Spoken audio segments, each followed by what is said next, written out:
And we're back, Stripe Show podcast on a Tuesday. Hope you're having a great week. I've had to wear my Georgia Bulldog stuff here today. I know I live in Florida. I'm not a diehard Georgia Bulldog fan, but my wife's from Georgia. All her family's up there. That was a huge night for all of them. Some, of course, went to Athens for college. And so it was a cool night here in the Fulton household as Georgia got it done. And joining me here as we look ahead to the Sony Open, and we give you all of the winners, all of the people that are going to finish in the top 20, head-to-head matchups. We're going to bat 100% here this week in our betting card, just as I did last night. Gup, I had the Bulldogs minus 2.5. Happy New Year. Brandon Guptill, he's back. How you doing, bud? Doing well. Yeah, it was a great game. Very not what people thought to start with, I don't think, but played out well, and the defense showed up there in the fourth to get the big stops they needed, and got the first thing in 41 years for Georgia. Yeah. So ton of kind of a thing this week. I just did my podcast earlier, and I'm actually on a lot of these Bulldogs. I'm trying to decipher, are they going to party hard until Thursday or take the momentum and play well? Because there's a ton of them here in this field. Yeah. Yeah, well, Kisner probably has a headache. Oh, yeah. Harris English, maybe. Harris English, interesting play. He's in that 50-60 range to 1 odds to win. What a difference a year makes, right? Yeah, exactly. Harris wins the Century a year ago. Did Harris play in this last year? No. I don't know if he went back. He probably didn't after he won. I don't think he did. No, he didn't play in this. No. But yeah, you got Harris English in it. There's Kisner, Hudson, Swafford, and more. Big night for the Bulldogs. JT's not in it. Of course, he went to Alabama, but he did win this tournament at 27 under par 5 years ago, where he actually absolutely blitzed the field. Speaking of blitzing the field, last week, my goodness. I mean, we've never seen anything like that. 3 guys well into the 30s. Every record you can think of, just absolutely smashed. I don't know. I mean, it was the perfect storm. I get it. The golf course had no protection.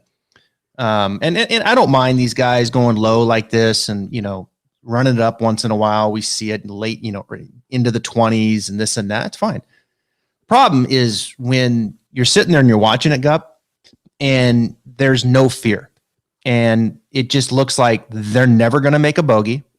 It's just a birdie fest, whether or not you can get one and get an eagle. I mean, just the idea of no bogeys, just no consequence, it felt like, right? At all. They're just playing fearless golf. Birdie, birdie, birdie. 61 for you, 62 for you, 63 for you. You get a 61. You get a 62. I mean, it was just crazy-ass golf. You like that when you're just, free-willing it? From the...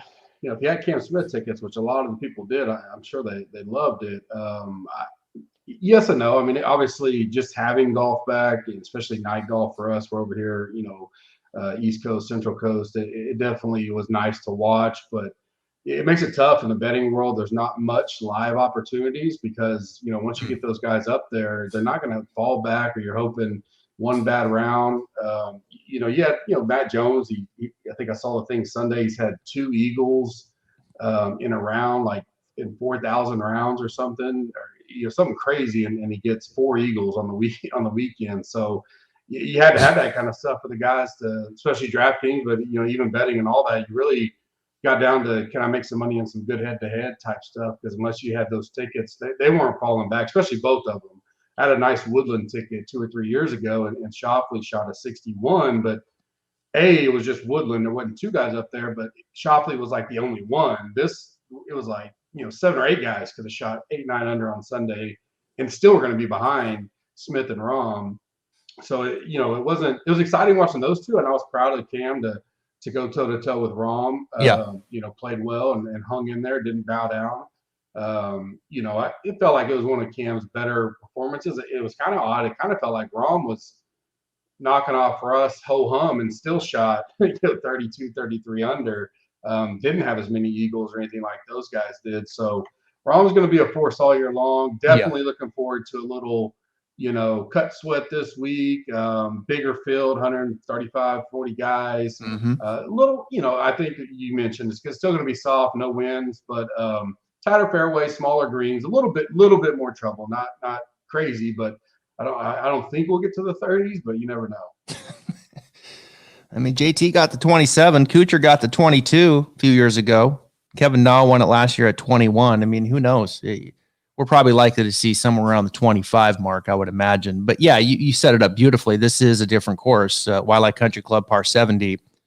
Definitely going to be more difficult off the tee. And those fairways at Kapalua were wide and they were soft and they played bigger. And I tell you what, I watched a lot of golf. Cam Smith, those soft fairways did kind of save him a few times Thursday, Friday. He hit a couple hard shots left that kind of dug in and didn't go all the way into the long grass. But nonetheless, I think two things stood out for me with Cam. One is he went head to head with Rahm. Anytime you sleep on the lead every single night, that's big time stuff mentally, big time stuff. You're staring down the face of the number one player in the world who basically is not making mistakes. And the only mistake he made is he hit it left on 5. It did find the long grass. He made bogey and still shot the course record. I mean, he lost the ball and shot the course record. That's insane. Like, that's just absolutely silly golf. So Cam Smith. Hours after JT did. Right. Exactly. Yeah. And then 24 hours later, Matt Jones. Yep. So Cam Smith stared him down. 2, Cam Smith did drive the ball exceptionally well. It makes no sense to me that Cam Smith came in there and hit it as far as he did, as accurate as he did, and drove the ball better over 4 days than John Rahm. That makes no sense. I mean, you can't handicap that. You're never going to predict that. And that's what he did. And that was the difference that got him the tournament. Now, will he come over here and make it the double as we transition to the Sony Open? Well, he won it back in 2020. He shot 11 under. The conditions were very different that year. But the conditions this year, the forecast looks great. Light winds. It's going to be in low 80s. I saw it was raining there on Monday. We're looking at soft conditions again. I mean, this is going to be set up for these guys to score, but it is much more difficult off the tee as far as the lines, getting the ball in play. The rough's not overly long here though, so they can play from the rough. And when you can play from the rough with soft greens, like we saw, they can still stop it. They can still stop it on these greens. I don't think the short game Gup is as challenging here. Kapalua, you can get some kind of weird short game types of shots, but when you're going that low, it has no value, because if you're worried about someone's short game, then they're just going to get lapped anyway. So I think it's pretty vanilla as far as the short game here. But then you've got the Bermuda grass on these greens, and here, can you get hot with the putter, right? I mean, can you Cam Smith it here 2 years ago? He went +8. Kuchar was +7. Kazire was +6.8. Like, historically, you can get it. You can do it different ways here, but for the most part, Gup, iron game. Give me a strong iron game. And who's the dudes that's going to go +6 or 7 putting, right, on these Bermudas? Yeah, I definitely think, obviously we talk about it's hard to handicap a putter, but, more so this year, I am bringing some putting into whether they call models and looking at, because, I'm like, well, we keep saying you got to have a hot putter. So I get it. Guys that don't putt well can show up, but I'd still like to get guys that are continuously performing, at a good baseline. They don't have to be the top 10 in the world putting, but, if they're continuously up there and they have a great TV green game, I at least want to look at some of those guys, because you got it, especially these kind of tournaments, grinding out those putts. And Cam was unconscious. Matt Jones on the weekend, it looked like he made every putt he looked at. Yeah. It's hard to handicap, but it's certainly going to matter this week, especially when you're talking 24, 25 under. And there's a few guys I like this week, but that's one thing I can look at. I'm like, all right, does he have a good Matsu? Does he have a good enough putter to get to I like him a lot better if we're talking 16 under, not 25 under. And so it does matter. Exactly. And I think that's kind of where I was kind of leading you to. And you just took it right all the way down there is, okay, yeah, good putter, but can he get it to 25? Right. I mean, I need someone that can get this to 25, 26. Kevin Na can fill it up. Right. Cam Smith can fill it up. Kuchar can fill it up in his day. Kazire, Auburn Tiger, he knows a thing or two about putting on Bermuda greens. Justin Thomas, Alabama Crimson Tide, he knows a thing or two about putting on Bermuda greens. These Georgia Bulldogs. So, I've been looking at a lot of that too, and kind of weighing that in and trying to factor that in on the splits of who can putt on Bermuda greens, in particularly in Hawaii, right? Which you can kind of look at as well, which I've been doing, and we'll share some insight on that. But yeah, lots to look at here. A lot of names on the board. First full field. I'm excited. Let's get to it. We've changed it up here. If you're joining us here on the podcast this year, last year, of course, Gup and I, we would break down fantasy golf a lot, and Brandon does that in his own packages, which we'll get to here in a second. But here on the podcast this year, really just kind of keeping it Gup more, straight line betting. I like the idea of where everything's going there, and had a good start last week. Win tickets, top 20s, top 10, some head to heads. And I know you have a bonus one as well. So let's get into it. We're going to share a few bets, but Gup does a full betting book where he'll give you everything, on his website. But let's just tease him to start with here. All right. A little tease here with a head to head. I know you got a few. What's your first one? I like Steele over Bradley. For a lot of the same reason we just talked about is Bradley's not a good putter consistently. He can get hot. The one thing I like about Steele, and a guy I'm going to target in many areas this week, is because of what you mentioned earlier. Super tough conditions 2 years ago, fairly easy conditions last year. He top fives both years. So I like that he's come over here first two times he's played it. At least since 2016, and done well in both those environments.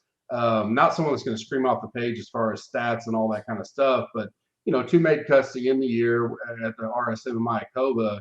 I like Keegan. I mean, I get him. He can get hot. We know T to green, he's going to be there. It comes down to the putting, and we just talked about it. And so for me, still loves this place for whatever reason. 2 top fives. I'll take him over Bradley this week as the first one. I'm going to guess by the laugh you're probably on something similar. It was the very first bet that in my handicapping that I put down. The very first one that I put down. Brendan Steele. I got him at minus 120 over Keegan Bradley. I think this place is made for Steele. He struggled, a little down the stretch, kind of had it. And, but yeah, he's going back to a place that he's done exceptionally well. He ended up finishing T4 last year, second back in 2020. Horses for courses, and this place fits Brendan Steele. Keegan Bradley, we know, look, he'll get it done probably from a ball striking standpoint. But the putters just, let's see where we're at with Keegan Bradley in 2022. I need to at least see a little runway before I start to play him in a golf course that we know is going to yield a lot of birdies, and he's going to have to make a lot of putts. So I couldn't agree more with that first one. What do you got for a second one? Yeah, and I think one thing you talked about, which makes it when I started doing this 5-6 years ago, we didn't have betting was there, but it wasn't. You didn't have all the options, and of course everybody can go look at depending on what state you're in. We're getting so many different books and options, and back in the day it was like an outright, maybe a top 5 first round leader. In very few matchups. Now you got all kinds of stuff, top 20s, all kinds of books competing with each other, so you can price shop. That betting is definitely becoming and it's easier for most people to digest than DFS, so I do like that. My next one may be not as common out there, but I'm going to go Webb over Cam Smith, and Webb's a plus 120 dog in this. Webb is a guy that doesn't show up, here not ready to go for whatever reason. He just loves this place. 5 years, he's got a 13th to 13th, 2 fourths, and a third. Played the RSM. He's a guy that his courses that he plays continuously, he always tends to show up and do well. To your point on Cam Smith, 1, he's coming off the win. 2, he hasn't done as well here outside of the 2020 grind year. And I worry because I had written down that some of the stuff that he got away with, albeit he played tremendous, I'm not making like he didn't play well, may bite him a little bit here, especially if he's wayward off the tee as much. Just enough where I like Webb, and especially getting plus money on Webb. I'll take Webb over Cam Smith this week. Yeah, you caught me by surprise on that one a little bit, Gup. I gotta be honest. What The one thing you know what's going to happen here with Webb. It was not a good season for Webb last year. Some of it was from the injury, and the other part of it, he didn't drive it that great. Right. And Webb is not long. He's got to hit it. He's got to hit it accurate. So, I get the feeling with Webb that he's going to come out healthy. He's going to come out swinging this year, and this is a good place for him. Obviously, he's played as well here as anybody over the last 5 or 6 years. T4 third, T4 last 3 times he's played here. Yeah, I think you've sold me on it. I mean, it's tough to defend, right? I mean, or not defend, but still go back to back. Cam Smith has got to be somewhat exhausted walking that golf course, first and foremost, sleeping on the lead all 4 nights, staring the number 1 player down, and making all those damn birdies. That's exhausting. Like, I mean, Jesus, but he did get away with some left shots. He did. And he was able, to his credit, I can think of a couple times right now, just playing in my head, mud on the ball, sitting down in the grass, almost in the long grass, saved him, and he sticks it to 8 feet, makes birdie. So he's not going to get away with that so much with the driver. Although I am intrigued on how well he hit the driver. I actually have his coach, Grant Field, coming on Thursday, who lives in Australia. I'm really interested to kind of dig in a little deeper on the progress that is Cam Smith. I'm going to go in my pick here. It's popped off here for a second. I think what I'm going to do here in my head-to-head on my next one is I'm going to go with Abraham Answer over Russell Henley, minus 110. I think this is a good place for Abraham Answer. I need that dude that can fill it up. He can get a little clunky, at times with his short game. I think this is a good place to overlook that because it can be a little vanilla for, I think, some of the short game that's needed here.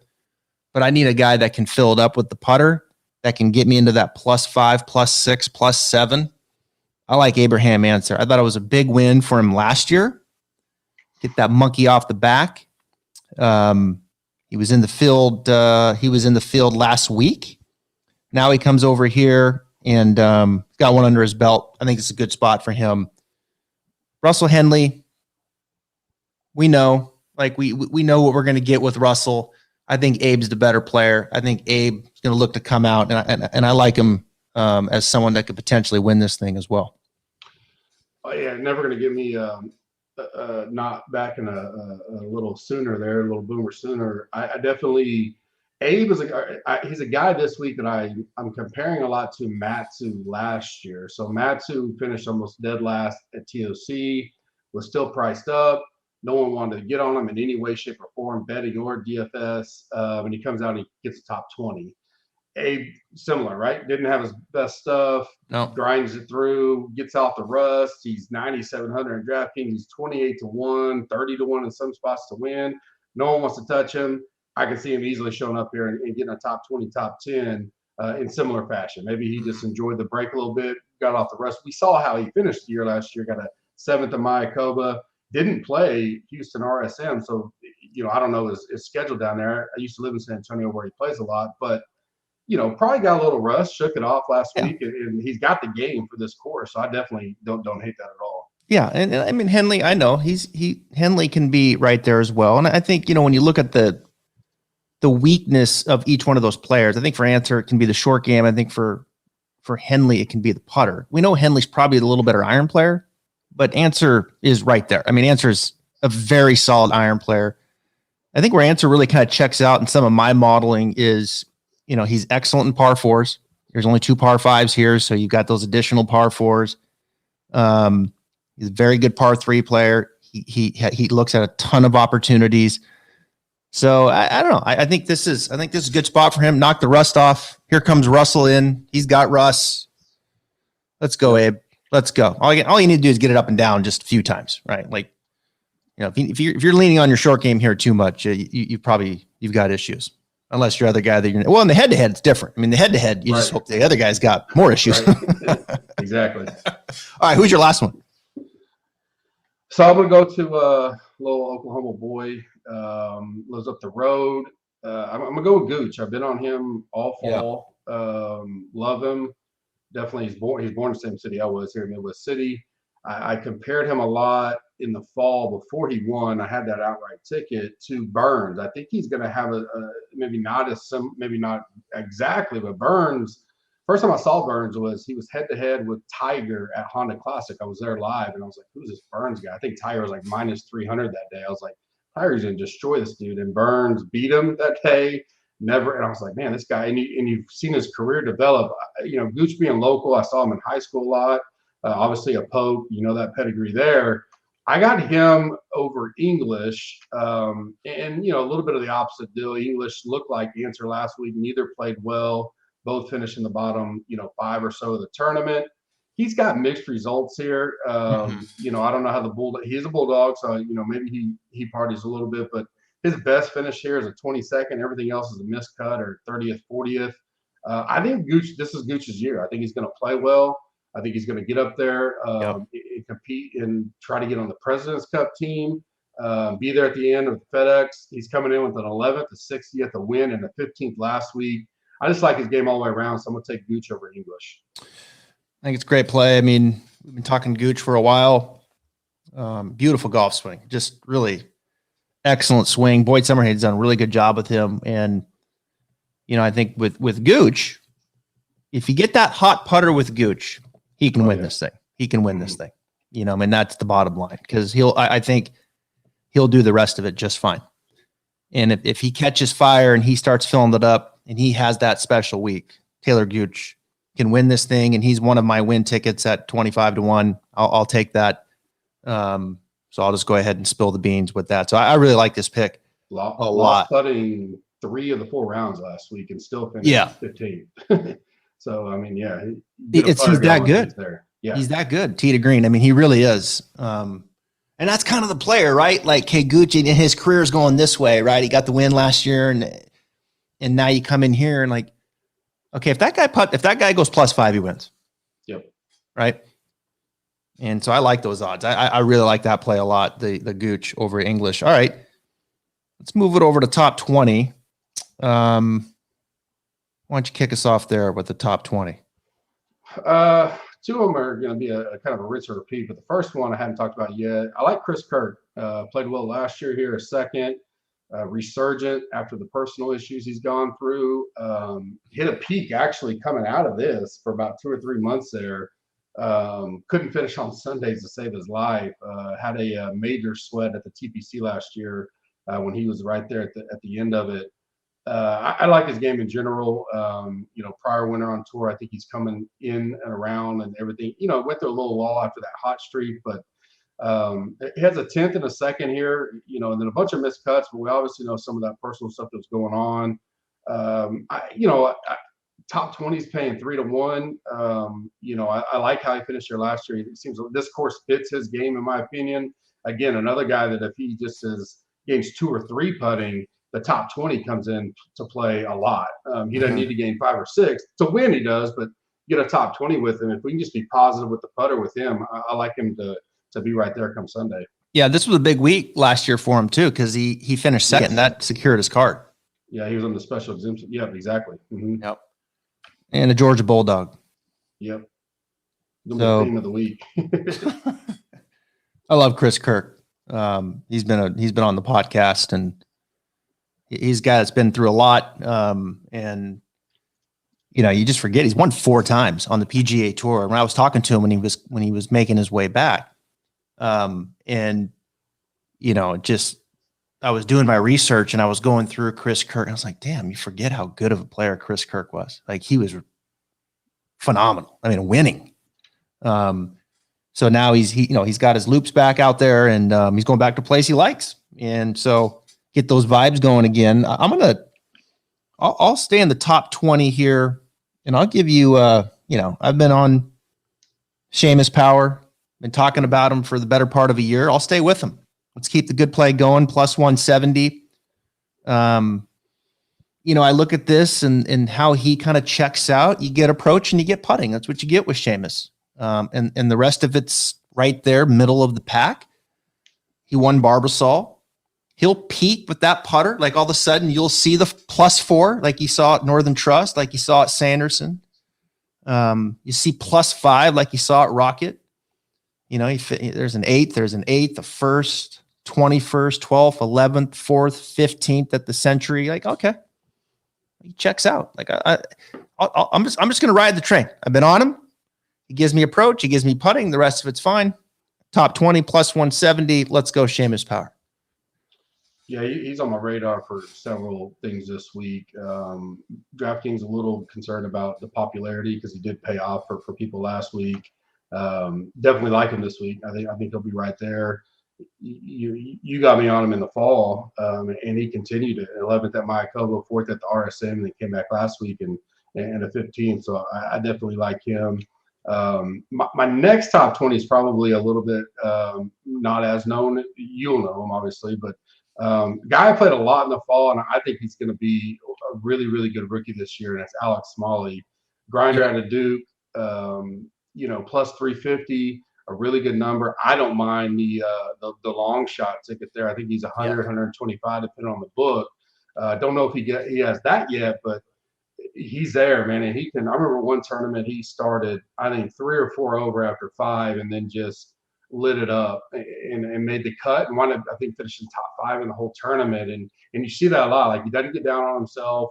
He grinds. I think a little bit easier playing conditions will be a bonus for him. He's a guy I love in DraftKings as well this week. But a 15th at the Houston Open, like he's been up there already in his short PGA career, and I think he's gonna have a good career, and I think he's gonna have a pretty good year as a rookie this year. Yeah, I'm pulling him up here. Last 24 rounds.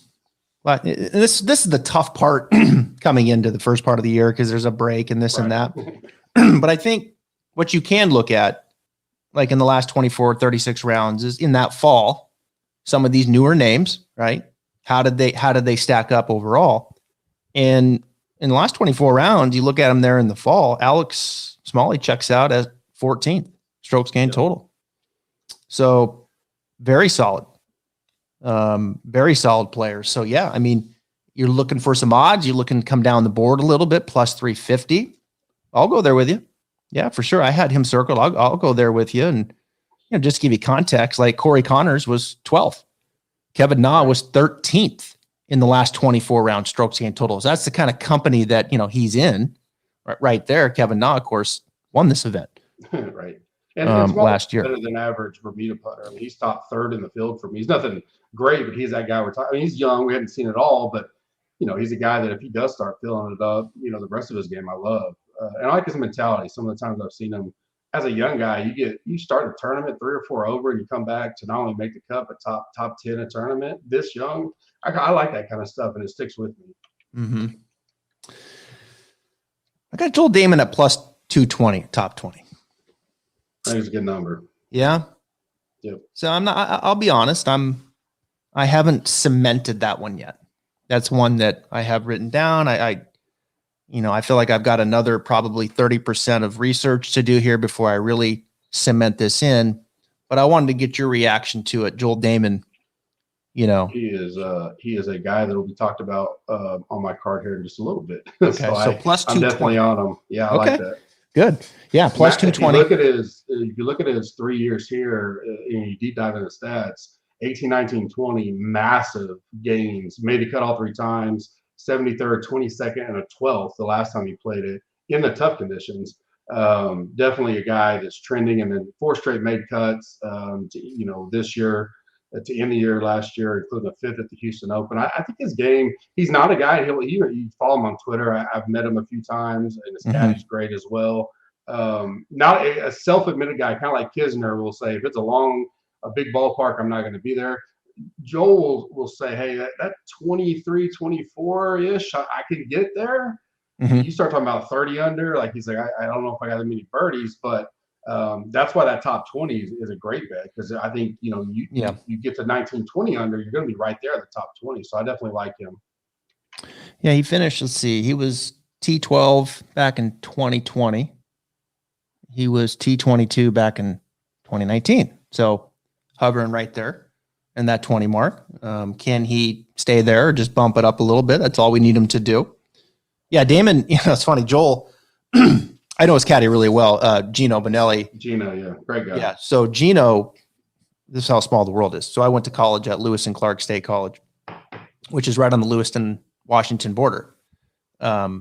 Gino is from Lewiston, and Joel is from Clarkston. So when I went to college there, our place was right there in the Clarkston Country Club, and Joel was like, I don't know, what was he, 6 years old, maybe something like that, 7. And Gino's a little bit older, so we have some mutual friends back there. So I've been following Joel's career and Gino for a long time, and their characters.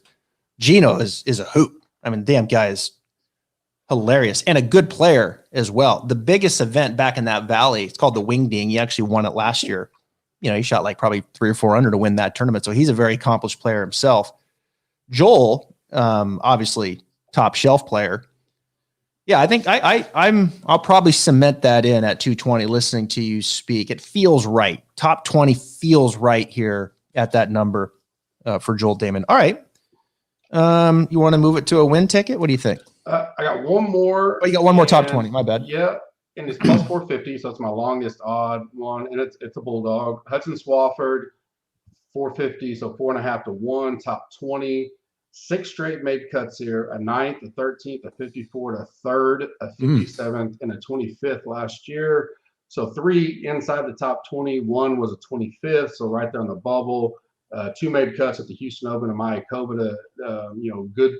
He had a good year at the end of the year going. Missed a cut at the RSM, but of course, fit wise, I think it fits him well.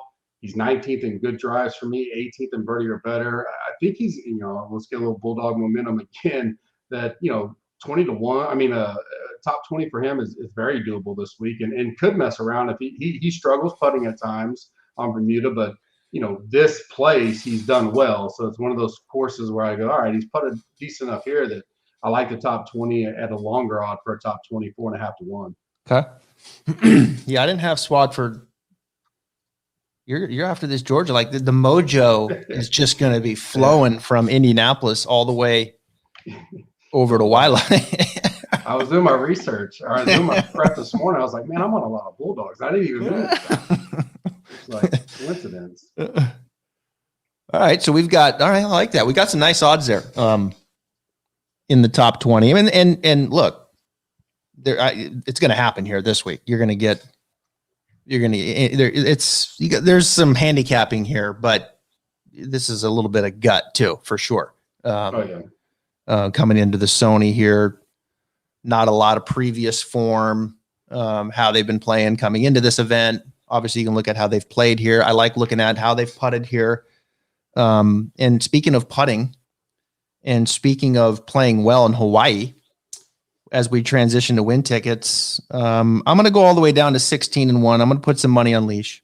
I'm going to put some money on Mark Leishman at plus 16. I know that's a little chalky, but I'm fine with that. These Australians in Hawaii, it's the real thing. And I think they'll pull it off here. The double, Cam last week, Leash this week. And you're looking for that spotty putter that can go like plus 7. Leash does that. That's exactly what he does. He did it in the fall, just back in September at Fortinet, plus 7. Shriners, plus 7.5. I mean, he'll start filling it up, and you get him on these Bermuda greens like this, and he is top shelf. So played good at Houston. I think he played okay at Century, finished top 10. It wasn't anything special. Probably knocked some rust off. So he comes over here, place he's almost won before. He was T4 here last year, T3 in 2019. I think Leash can fill it up. I think Leash can get into the 20s. And I'll splurge here a little bit, put some money on the Aussie at plus 16.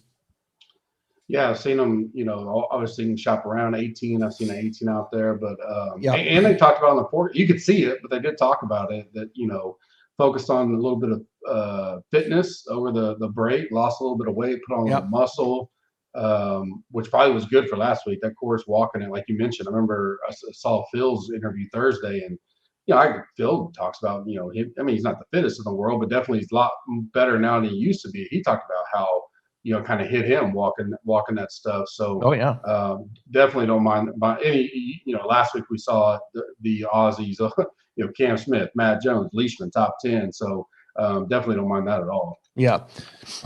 Yeah, I think there's some good things coming from it. I think the calmer conditions, no wind, I think that's going to play in his role. The tougher conditions a couple years ago, he didn't play as well here. It was windy. So I think the setup is going to be more in favor to how he likes to play with his ball flight as well. Who you got first win ticket? Who's your favorite on your board that you're going to play?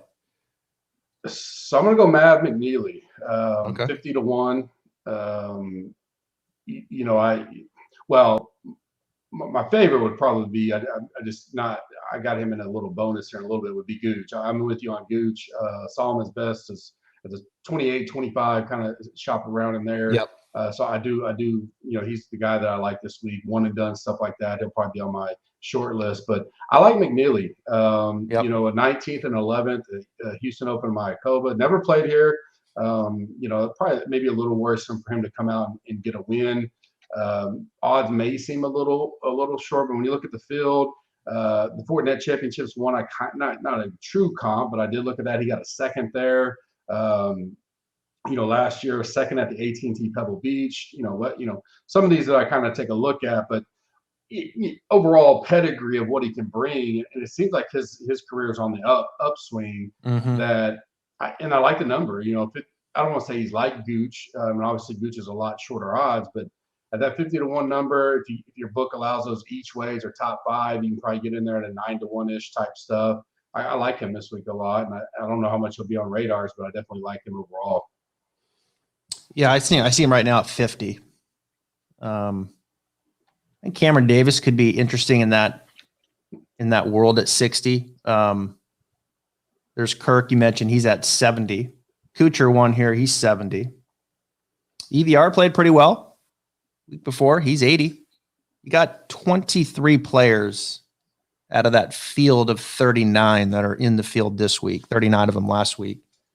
24 stayed. Bryson withdrew. So now we're down to 23. Bryson mentioned the wrist. So we'll lay off that driver maybe a few hundred times a day. Yeah. All right. McNeely at 50. We both got Gooch at 28, which I feel great about, by the way. I'm very, very happy with that number at 28. Right now, I have, and I'll throw another one in here into my membership here when I email everything out on Wednesday. But I'm right now, I got, Leash at 18, Gooch at 28. You've got Gooch at 28, McNeely at 50. Who else? You got another one there? Yeah, I had two more. One was you just mentioned, Cam Davis, 60 to 1. You can get that each way world, 11 to 1-ish type stuff. But I'm a big Cam Davis guy. I love him. You talk about his DraftKings world can just absolutely fill it up and outscore his position. He's got a top 10 here, a 31st last year, a 10th last week. Looked really good all the way around. He is a guy that you get a positive putting week for him, he can be right there. And again, right there in that same kind of number we're at, 60 to 1 type deal. I really like him. And then the one you already mentioned, which I kind of validated, was I do have Damon, 66 to 1. Okay. In the top 5, top 20, like you mentioned, I think he's a good price there. And I don't mind. I think I've seen him as high as 70 in some places. So I like him as well this week. Yeah, you go back to Cam Davis. He of course, he won Rocket Mortgage. Yep. Very solid across the board. Pretty much approach in putting. Some short game in there. He gained. And Rocket's a lower scoring, however you want to look at it. I mean, it's going to be in the 20s most years as well. So he can fill it up if he gets high. And not many Eagles on this course out there, but he'll be one that has a shot on those 2 par 5s probably almost every round. 10th at the Century last week. Looking to take that next step, right? Got the win last year. Now you come in here. Yeah, that's I'll take a little bit deeper dive on that. And then you went ahead and pulled the trigger. So we're on the same page with Damon then, at 60 to 1. I may just go ahead and get on that too. I'm already on it in the top 20, but I might just go ahead and get on it in the win ticket as well. So your bonus was Gooch? So I do every, some tournaments depend on what the board looks like. And most books are now offering, it's called a Quinella, and that's more of the horsing term. And it's basically you pick two golfers, and if they finish first, second in any given order, doesn't matter. They both have to obviously finish. One finishes first, one finishes second. This is, sprinkle imminent money type on, but I like Webb and Gooch. If they finish first and second, it pays 225 to 1. Your DraftKings fan, all books are starting to offer this more. I've done them for a while, but not many books would offer them, so I don't feel comfortable putting them out there all the time. Hit a few of them here last year. Hit a 395 to 1 in the fall swing with Thomas Peters Euro over here with the PGA. So they do hit, but sprinkle money. I think Webb can be right there, and we both love Gooch. We talked about it, and 225 to 1 bonus, little fun bet is one that I'll throw out there. I like that. So Webb Gooch, Quinella. Yep. Plus, what did you say it was? 225 to 1. Got it. Okay. Yeah, it's gonna be fun to see Webb. I think he's got to be chomping at the bit this year to get back out there healthy. Got to get that driver. He's got to get that driver better, though. If he didn't play the RSM and finish top 10 like he did, I probably would be more hesitant to go, let me see if he's refocused. The fact he hadn't played in a while before the RSM, he showed up, looked a lot better in general compared to where he was mid-season. And like you said, he took a lot of time off. You got to think the holidays and the break helped. And he's come here many times not playing the Tournament of Champions and top 10. So the RSM finish for me gave me enough boost to go, all right, he likes this place A, and Webb, he's, Webb or Webb courses, he has them, he likes them, and so I like it enough to be right there on him this week. Hopefully people do the wait and see deal, especially DraftKings wise, but betting wise, I like it. I think it's a good number all the way around, and definitely think he'll have a good outing. Now, these are just a few of your picks that you've shared here on the podcast, but you've got your full betting card, and you're doing a lot of other stuff as well, other sports. Where's that website, and then the promo code that people can use to go access some of that? Yeah, just gupscorner.com, at gupscorner on Twitter if you want to follow. Look at some of the stuff we post. We got college football just ended, obviously. Got one of the best guys in the industry there. NASCAR's firing up with the first ever Millie Maker tournament on DraftKings next month. We got that covered. Great team there. They do the betting as well. PGA, obviously, I do. Kenny Kim's been on your pod. He's on my PGA crew there. Great guy, great listen over there. NFL, we got a little bit left. So my NFL team and I, we got playoffs coming, finishing that up. Then our big focus in the spring definitely is NASCAR, UFC, and golf. DFS, betting, all that kind of stuff. We have tools. You can build models. We have optimizers for your lineups if you're into the DFS stuff, but also all my betting stuff is on there as well.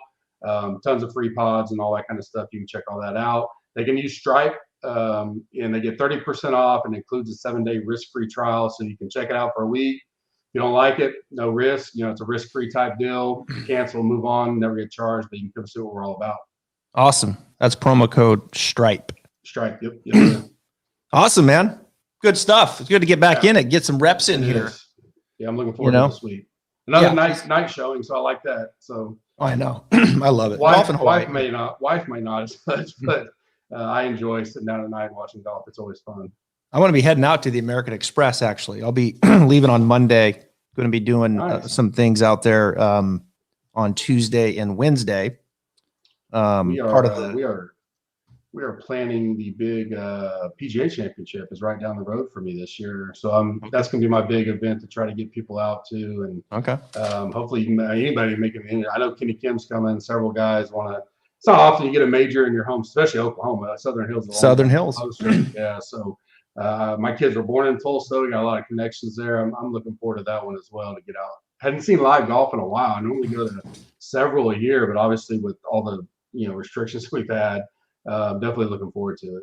I played Southern Hills in 1998, the NAIA National Championships. Nice. Southern Hills Country Club.